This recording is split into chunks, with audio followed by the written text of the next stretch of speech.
नमस्कार मित्रांनो, स्वागत आहे आपल्या निरोगी आयुष या आपल्या आरोग्यविषयक खास चॅनेलवर।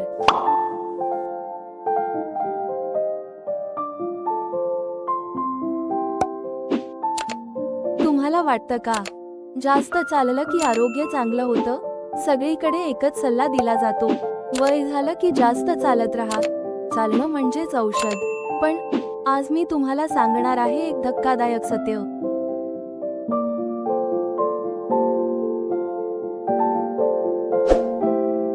60 नंतर जास्त चालणं काही लोकांसाठी आरोग्य नव्हे, तर हळूहळू शरीर संपवण्याची सुरुवात असू शकते। हो, योग्य पद्धतीने चाललात तर तारुण्य परत येईल, पण चुकीने चाललात तर सांधे झिजतील, गुडघे खराब होतील, स्नायू वितळतील, कमजोरी वाढेल।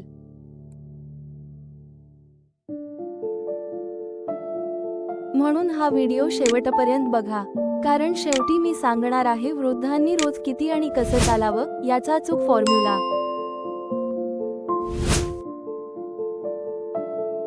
भाग 1, वृद्धांना जास्त चालण्याचा धोका। वय वाढलं की शरीरात 3 मोठे बदल होतात। स्नायू कमी होतात, सांध्यातील तेल कार्टिलेज लुब्रिकेशन कमी होतं, रिकव्हरी कमी आणि हळू गतीने होते।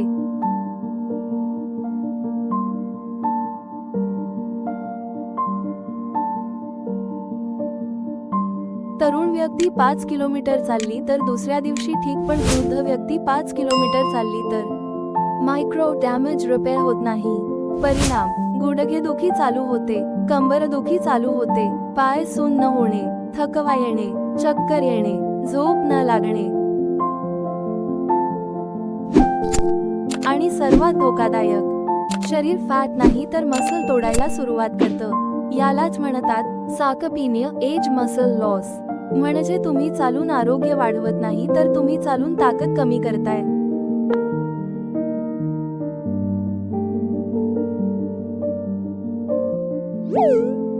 भाग 2, का काही वृद्ध चालून जास्त म्हातारे दिसतात? तुम्ही लक्ष दिलंय का? काही लोक रोज 1 तास चालतात तरी चेहरा कोमेजलेला, खांदे पडलेले, शरीर सुकलेलं।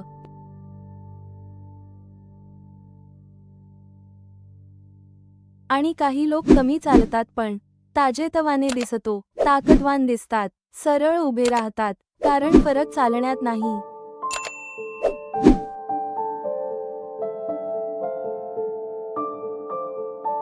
फरक आहे चालण्याच्या पद्धतीत आणि वेळेत। चुकीचं चालणं बरोबर एजिंग एक्सेलरेटर।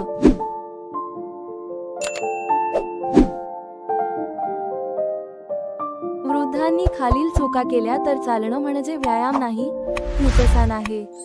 रिकाम्या पोटी जास्त चालणं, सकाळी खूप वेगाने चालणं, थकूनही चालत राहणं, वेदना सहन करून चालणं,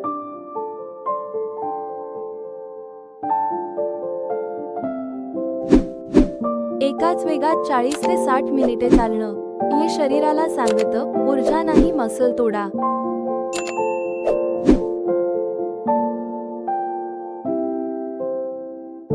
भाग 3, योग्य चालणे बरोबर अँटी एजिंग मेडिसिन। आता सर्वात महत्त्वाचा भाग, वृद्धांसाठी परफेक्ट चालण्याचा फॉर्म्युला। 1 तास सलग चालायचं नाही, 10 ते 10 मिनिटांच्या 3 ते 4 फेऱ्या मारायच्या।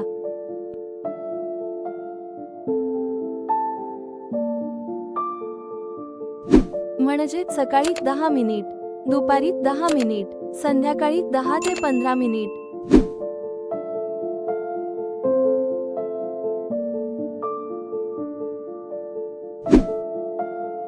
गोल्डन रूल्स, चालताना बोलता आलं पाहिजे, घाम फुटू नये, दम लागला तर लगेच थांबा, चालल्यानंतर ऊर्जा वाढली पाहिजे, थकलात बरोबर जास्त झालं।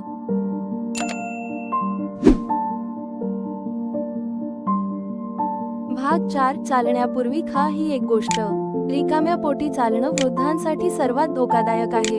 चालण्यापूर्वी खा 4 बदाम अधिक 1 खजूर किंवा अर्धा केळं। हे शरीराला सिग्नल देतं फॅट जाळा, मसल वाचवा, तेव्हा चालणं अँटी एजिंग थेरपी बनतं। म्हातारपण वयामुळे येत नाही, ते येतं चुकीच्या सवयींमुळे। योग्य चाललात तर गुडघे टिकतील, स्नायू टिकतील, ताकद टिकेल.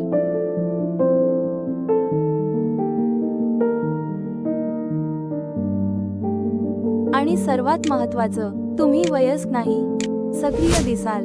म्हणून लक्षात ठेवा, जास्त चालणं आरोग्य नाही, योग्य चालणं औषध आहे. जर माहिती उपयुक्त वाटली असेल तर लाईक करा, शेअर करा आणि चॅनेल सबस्क्राईब करा.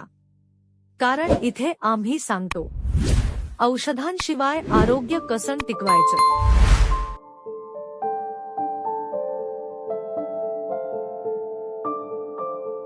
पुन्हा भेटूया अशाच एका आरोग्यदायी व्हिडिओ सोबत.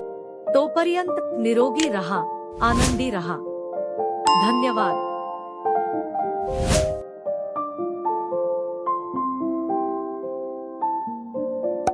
सूचना: या व्हिडिओतील माहिती ही फक्त शैक्षणिक उद्देशासाठी आहे. ही वैद्यकीय सल्ला नाही. आरोग्यविषयक समस्यांसाठी नेहमी तज्ञ डॉक्टरांचा सल्ला घ्या. आपल्या आरोग्यासंबंधी घेतलेले सर्व निर्णय व त्याचे परिणाम याची जबाबदारी आपली स्वतःची असेल.